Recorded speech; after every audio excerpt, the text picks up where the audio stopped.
This is the story of a soldier who outlived every purge, every campaign, every madness Mao unleashed. A man who watched the Cultural Revolution burn China and waited in silence while others shouted. He never raised his voice. He never sought glory. But when Mao died, he struck with a precision no one expected.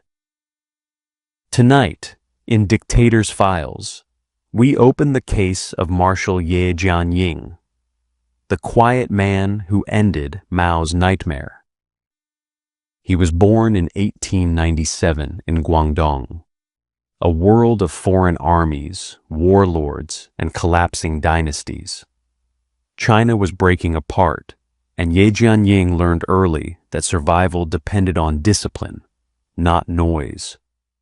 At 16, he entered military school, not because he dreamed of glory, but because military order made sense in a country drowning in chaos. In the 1920s, he joined the communist movement, fought warlords, marched through dust and blood as China tore itself open again and again. But unlike other revolutionaries, men who shouted slogans and demanded recognition, Ye kept quiet. He spoke little, observed everything, and when he acted, it was deliberate. During the Long March of 1934 to 35, he earned a reputation inside the Red Army, calm under pressure, precise in crisis, loyal without theatrics. Historians often described him as the quiet professional, a soldier who let the results speak while others let their ideology speak for them. Mao Zedong noticed him. Ye didn't flatter, didn't argue, didn't threaten, and in Mao's world, where ambition was dangerous and loyalty was suspicious, a man who spoke little was a man worth keeping. After the communist victory in 1949, Ye became one of the 10 founding marshals of the People's Liberation Army. But he was unlike the others. Peng Dehuai challenged Mao and was destroyed. Lin Biao rose too high and died running for his life. He long joked too freely and vanished into prison. But Ye Jianying remained untouched, because he understood the unspoken rule of every dictatorship. Don't stand too close to the sun. Don't stand too far from it. Just stand still and wait. By the mid-1950s, he had a reputation Mao valued: competent, loyal, quiet. A man who didn't seize power, but didn't lose it either. The traits that doomed other revolutionaries kept Ye alive. He didn't chase glory. He chased survival. And survival, in Mao's China, was the rarest skill of all. By the mid-1950s, Mao Zedong had begun testing the loyalty of everyone around him. Not with questions, but with purges. Gao Gang, Rao Shushi, Peng Dehuai, He Long. Revolutionary giants cut down the moment Mao sensed a shadow of disagreement. But Ye Jianying survived each storm. Not because Mao trusted him, Mao trusted no one, but because Ye practiced the one art that dictators respect. He knew when not to speak. At Lushan, 1959, Marshal Peng Dehuai criticized the Great Leap Forward. He spoke truth. He paid with his life. Ye Jianying was there. He saw the room freeze as Mao's face hardened. He saw the silence, the fear, the sudden isolation of a man once celebrated as a hero. Yi did not join Peng's defense. He did not join the attack either. He stood still, expression blank, voice quiet. In dictatorships, neutrality is rare and dangerous. But Ye made it look like discipline, not defiance. The early Cultural Revolution, 1966 to 67, When the Red Guards rose up, tearing apart ministries, homes, and reputations, the PLA was thrown into chaos. Generals were dragged into struggle sessions, marshals humiliated, old comrades forced to bow to screaming teenagers. But Ye Jianying did not raise his voice, did not confront Mao's radicals, did not argue with Jiang Qing's ideological crusade. Instead, he positioned himself beside Zhou Enlai, the only other senior leader trying to preserve some fragment of order. While Jiang Qing pushed for more violence and the Gang of Four demanded loyalty tests, Ye quietly protected officers targeted for purge, moved families out of dangerous cities, and intervened just enough to keep the PLA from collapsing. Never loudly, never publicly, never in a way that could be traced back to him. Among Mao's circle, one phrase began circulating: Ye Jianying has no faction. And that was true, at least on the surface. He didn't have his own army, his own ideology, his own personal cult. He had something far more effective: patience, precision, and silence. While Mao burned through allies, while the Cultural Revolution devoured the party, while radicals shouted themselves into power, Ye Jianying walked through the fire without smoke on his clothes. Because he understood the truth of Mao's China, speaking could kill you, silence could save you. By 1966, China split open. The Cultural Revolution began with slogans and ended with blood on school floors, books burning in courtyards, and generals dragged through the streets. Senior leaders fell one by one. Luo Ruiqing suicided. He long beaten and imprisoned. Peng Dehuai tortured until he could no longer stand. Even President Liu Shaoqi, head of state, was reduced to a prisoner dying alone in a freezing room. Mao was remaking the country by destroying everyone who built it.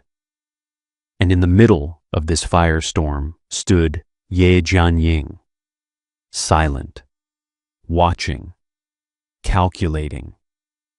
Jiang Qing and the radicals targeted anyone with military prestige.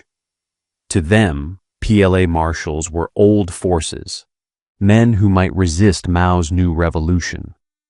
Ye Jianying was at the top of their list. Red Guards stormed compounds, ransacked offices, screamed for the blood of counter-revolutionary commanders. But when they reached Ye's residence, something unexpected happened. The guards refused to touch him. Not out of loyalty, but out of something deeper: fear. Ye Jianying was not a man you humiliated lightly. Even Jiang Qing knew he had influence inside the PLA that she could not fully control. So the radicals harassed him, denounced him in meetings, accused him of bourgeois habits. But they never dared break him. Zhou Enlai was fighting a quiet war, trying to keep China's government functioning while the Cultural Revolution tore the state apart. Ye Jianying became his silent partner.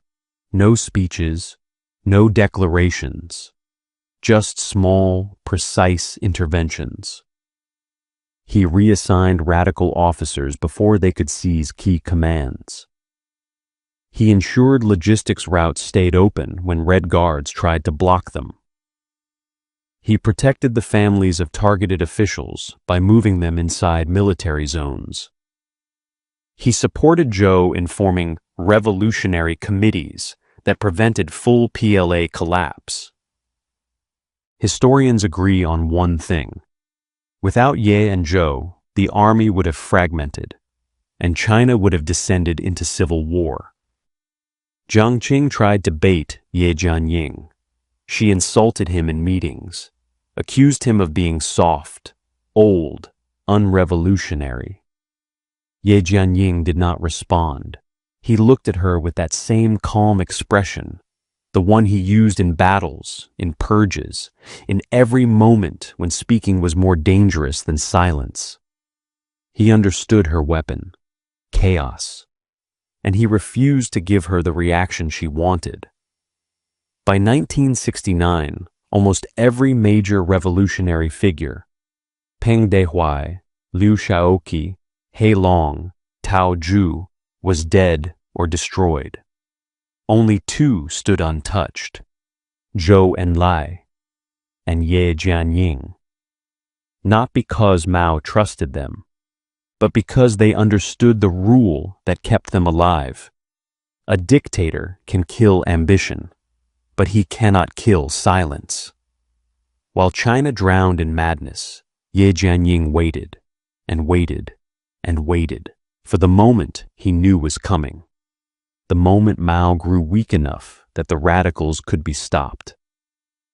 1975, Mao Zedong was still feared, but no longer immortal. His speech slurred, his breath labored, his hands trembled. Power was leaving him and flooding into the shadows around him. Everyone in Zhongnanhai felt it. Everyone prepared for what came next. In dictatorships, a dying ruler doesn't bring calm. He brings knives. Jiang Qing and her allies, the radicals who weaponized the Cultural Revolution, saw Mao's failing health as their opening.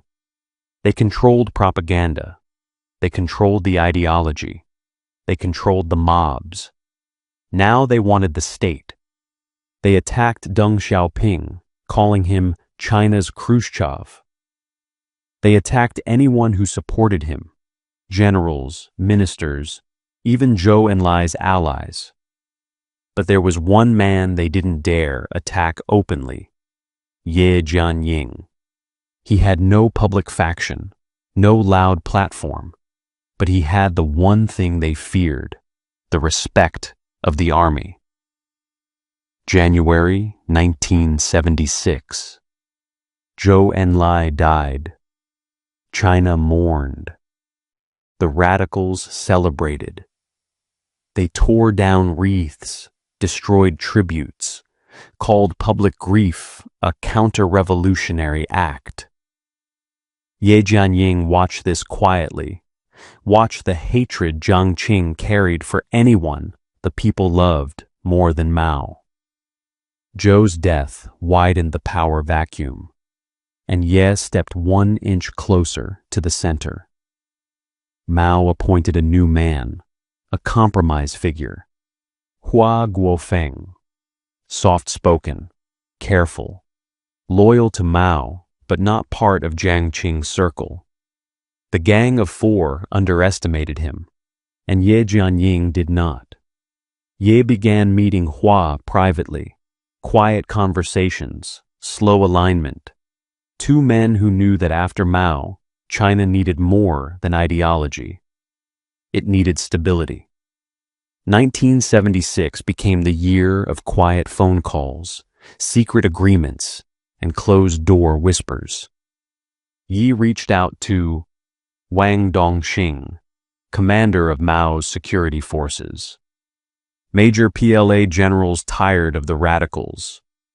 Hua Guofeng, who needed military backing. Veteran cadres who survived the Cultural Revolution.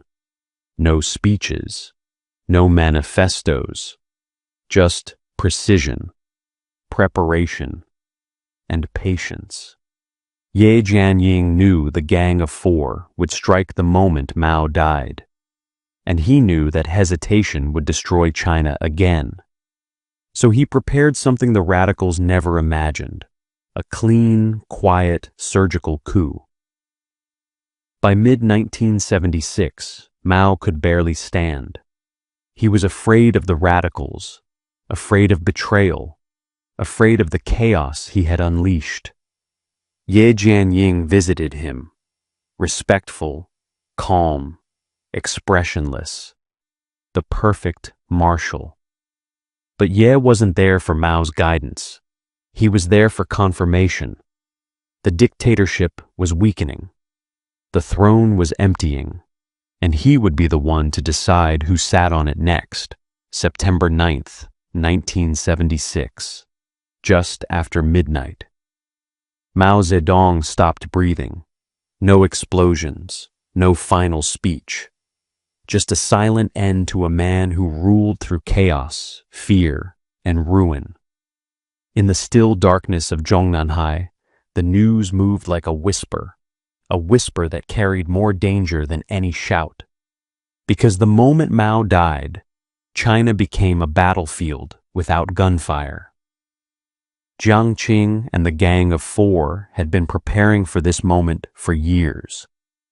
They dreamed of taking power, controlling the party, seizing the army, finishing what the Cultural Revolution had started. They believed Mao's death was the beginning of their rule. They were wrong, but they didn't know it yet. Hua Guofeng, Mao's chosen successor, appeared calm, heartbroken, loyal. In public, he bowed before Mao's portrait. In private, he moved quickly, consolidating control of the Central Committee, securing party seals, and consulting only one man, Marshal Ye Jianying. While China mourned, Ye Jianying watched everything. Who whispered to whom? Who tried to reach the propaganda office? Who attempted to influence the funeral arrangements? Who contacted military units? He knew the radicals would strike. He also knew they were unprepared for him. Ye did not raise his voice. He did not reveal his hand. He simply waited for their first mistake. Inside Zhongnanhai, the Gang of Four scrambled to seize control of key posts. Propaganda, security, party messaging, mass organizations. Jiang Qing demanded control of Mao's legacy. Zhang Chunqiao mapped out how they could capture the PLA command structure. Wang Hongwen tried rallying younger radicals. Yao Wenyuan drafted statements blaming capitalist roaders for Mao's death. But none of them understood the truth. They were already surrounded. Generals who survived the Cultural Revolution did not trust the Gang of Four. They didn't believe in Jiang Qing's purity or Zhang Chunqiao's ideology. They believed in one man, Ye Jianying. He didn't need to give orders. His presence alone was enough to anchor the military. When Mao died, the army didn't shift toward the radicals. It shifted toward Ye. In dictatorships, a ruler's death is not the ending. It is the ignition. And the night Mao died, two futures stood side by side. One where the Gang of Four seized China and plunged it into another decade of terror. And another where Ye Jianying would act first, silently, decisively, finally. October 6th, 1976, the most important night in modern Chinese history. And almost no one heard a sound. For weeks after Mao's death, the Gang of Four pushed harder. Jiang Qing demanded control of the media. Zhang Chunqiao worked to seize the party secretariat. Wang Hongwen reached out to military units loyal to the Cultural Revolution. Yao Wenyuan drafted denunciations aimed at Hua Guofeng and Deng Xiaoping. They believed power was finally within reach. They didn't see the trap closing around them. Ye Jianying had three advantages: the army, the trust of Hua Guofeng, and absolute calm. He never threatened the radicals, never warned them, never argued. He simply observed and chose his moment. That afternoon, Hua Guofeng sent invitations to Zhang Chunqiao and Wang Hongwen, a brief meeting at the Great Hall of the People. They walked in unaware, relaxed, confident, still imagining themselves heirs to Mao's revolution. They sat, the door closed, And then Ye Jianying entered. No speeches, no warnings, just a single order. Security forces rushed in, not Red Guards, not radical youth, but elite PLA units handpicked for absolute loyalty to Ye. Zhang Chunqiao and Wang Hongwen were taken down in seconds. No struggle, no blood, no drama. The Cultural Revolution had begun with mobs. Yi ended it with discipline. At the same moment, Jiang Qing was arrested in her Zhongnanhai residence. Yao Wenyuan seized from his office. Their supporters cut off from communication. All propaganda outlets locked down. Ye Jianying moved like a surgeon, precise, clean, and silent. Not a single shot fired, not a single casualty, not a single moment of chaos. After 10 years of violence, China's nightmare ended quietly, in one night, under Ye Jianying's direction. The next morning, China woke to a message on the radio. The Gang of Four has been smashed. Crowds filled the streets, not with fear, but relief. People wept openly. Some cheered. Some burned portraits of Jiang Qing. Others simply stood in silence, as if a weight had lifted that they had carried for a decade. That night, Ye Jianying didn't celebrate. He didn't take credit. He didn't speak to the cameras. He just sat in his office, calm as always, and told Hua Guofeng one sentence. It is done.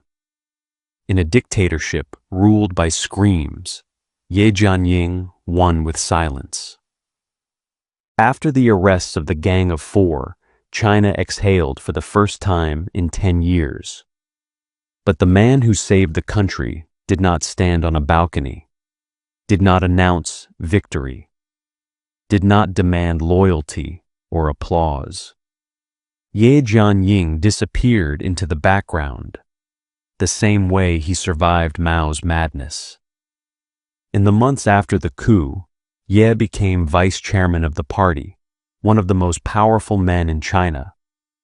But he used that power not to elevate himself, but to repair what Mao and the radicals destroyed. He led the rehabilitation of generals purged by the Cultural Revolution, scientists labeled reactionaries, teachers beaten by Red Guards, families torn apart by political violence. Historians note that Ye insisted the wronged must be restored, a quiet rebuke of the decade of cruelty he had witnessed. For China to move forward, someone needed to rebuild the economy, the schools, the state itself. Yi knew only one man could do it. Deng Xiaoping, twice purged, twice resurrected. Yi supported his return, protected him against hardliners, and cleared the path for the reforms that would transform China into a global power. This was Ye's final service to the nation, not ending the Cultural Revolution, but ensuring it could never return. While China celebrated the fall of the radicals, Ye remained the same, calm, measured, uninterested in glory. He never claimed he saved the party, never asked for statues, never published memoirs exalting himself. When asked about the 1976 coup, he simply said, "We did what had to be done." That was his nature, to act precisely and speak sparingly.